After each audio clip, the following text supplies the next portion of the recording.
हमारे बहुत सारे किसान भाइयों के मन में एक सवाल जरूर आता होगा कि हमारे आखिर धान के पौधे में इतना अच्छे कल्ले क्यों नहीं आते हैं, जबकि हमारे बगल वाले खेत में या फिर किसी अन्य किसान भाई के यहाँ पे आप देखते होंगे तो उनकी फसल काफ़ी हरी भरी आपको नज़र आती होगी, पौधे में अच्छे कल्ले भी आए हुए होते हैं।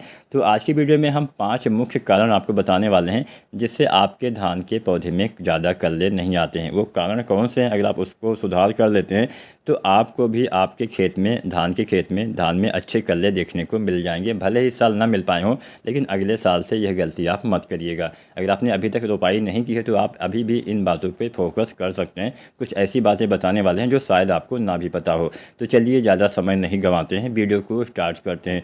सबसे पहला और सबसे मेन कारण होता है ध्यान न देना।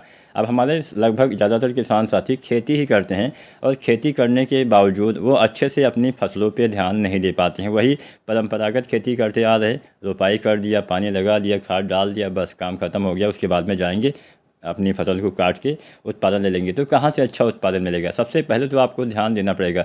जो भी आप करिए उस पर आपको ध्यान देना पड़ेगा। इसके साथ साथ समय पे फोकस ना कर पाना भी एक वजह होती है। कई बार हम समय से सब कुछ नहीं कर पाते हैं। समय अगर निकल जाता है तो ऑटोमेटिक ना तो अच्छे कल्ले आते हैं, ना ही अच्छा उत्पादन मिलता है। तो यहाँ पे समय भी काफ़ी महत्वपूर्ण होता है आपको धान में अच्छे कल्ले लेने के लिए। तो समय से अगर आपने रोपाई की होगी तो आपको ज़्यादा कुछ करने की आवश्यकता नहीं है। उचित खादों के इस्तेमाल से भी आपके धान में अच्छे कल्ले आ जाएंगे। ज़्यादा कुछ आपको देख रेख नहीं करने पड़ेंगे। इसके साथ साथ सही समय पे खाद का इस्तेमाल ना करना सबसे बड़ी वजह होता है कल्ले के फुटाव में कमी आने के लिए, इसके साथ साथ उत्पादन में कमी आने के लिए। अब सही समय क्या होता है? किसान साथियों, जब आप धान की रोपाई करते होंगे तो रोपाई के 3 दिन के अंदर, मतलब 72 घंटे के अंदर आपके जो पौधे होते हैं, पौधे की जो जड़ें होती हैं, जड़ें मिट्टी को अच्छे से पकड़ लेती हैं। इसके साथ साथ मिट्टी में जो तत्व होता है उसको अपने भोजन के रूप में ग्रहण करने लगती हैं। अर्थात पौधे का जो विकास वाला प्रथम चरण है वो 3 दिन के अंदर ही, यानी 72 घंटे के अंदर ही स्टार्ट हो जाता है। पौधे अपना भोजन अंदर से, मिट्टी के नीचे से, मतलब मिट्टी से उठाना लगते हैं।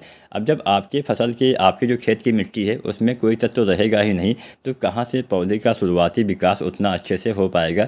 जब आप धान की फसल में पहली बार खाद डालेंगे 10-15 दिन के बाद, तो आपकी जो फसल है सीधा सीधा 10-15 दिन पीछे चली जाएगी। तो यह समय जो होता है, शुरुआती समय काफ़ी महत्वपूर्ण होता है।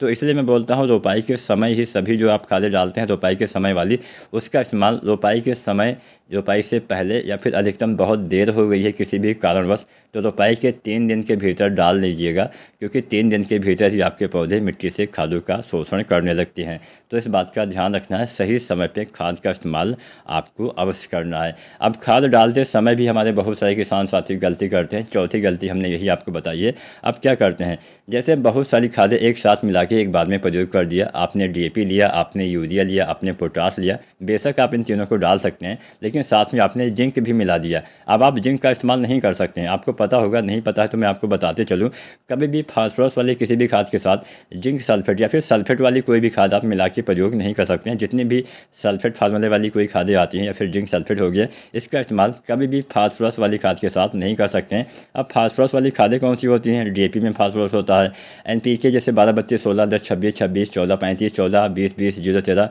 इन सभी में फास्फोरस होता है। जितने भी NPK आते हैं औसतन सभी में फास्फोरस पाया ही जाता है। इसके साथ साथ किसान साथियों, SSP में भी फास्फोरस पाया जाता है। तो ना तो आप DAP के साथ जिंक डाल सकते हैं, ना ही आप SSP के साथ जिंक डाल सकते हैं, ना ही आप NPK के साथ जिंक डाल सकते हैं। तो यह गलती आपको भूल कर भी नहीं करनी है। अब ऐसा भी नहीं कि आज आपने DAP डाल दिया और कल आपने जिंक का इस्तेमाल कर दिया, क्योंकि जो हम खादें मिट्टी में डालते हैं, पौधे उसको लेने में थोड़ा लंबा समय लगाते हैं। मिट्टी में काफ़ी देर तक आपके बना रहता है, जिससे रिएक्शन होने की संभावना रहती है। तो इसलिए आपको जब भी आप जिंक डालिए तो रोपाई के 20 दिन के बाद, अगर आपने रोपाई के समय DAP डाला हुआ है तो 20 दिन के बाद जिंक सल्फेट 33% वाला 5 kg या 6 kg या अधिकतम 7 kg आपको इस्तेमाल करना चाहिए। अच्छा लाभ मिलेगा। जिंक डालने का सबसे अच्छा समय क्या होता है? रोपाई के 20 दिन के बाद। अगर 20 दिन से पहले आपको डालना है जिंक तो आपको स्प्रे विधि से डालना पड़ेगा। स्प्रे विधि भी अच्छी होती है, थोड़ा सस्ती भी होती है। अगर आप स्प्रे से जिंक डालते हैं तो आपको 2 बार डालना पड़ेगा, वही मिट्टी में केवल 1 बार ही आपको प्रयोग करना है। तो स्प्रे करना चाहते हैं तो जो 33% वाली जिंक आती है 750 ग्राम आपको लेना है। साथ में 1 या 2 या 3 किलोग्राम आपको दानेदार यूरिया का घोल बना के आपको स्प्रे कर देना है। अगर आप यूरिया नहीं डालना चाहते हैं तो बुझे हुए चूने का पानी मिला के घोल के आप स्प्रे कर सकते हैं।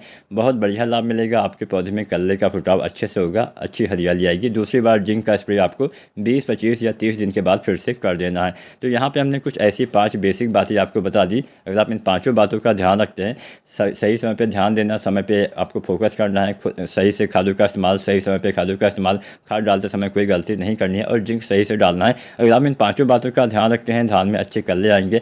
कल्ले आने के साथ साथ अच्छा उत्पादन भी आपको देखने को मिलेगा। कोई भी आपके मन में सवाल है तो नीचे कमेंट करिए, हम कमेंट के माध्यम से आपके सभी सवालों के जवाब देने की पूरी कोशिश जरूर करेंगे। और वीडियो को लाइक करना, SRJ किसान चैनल को सब्सक्राइब भी जरूर करें। धन्यवाद।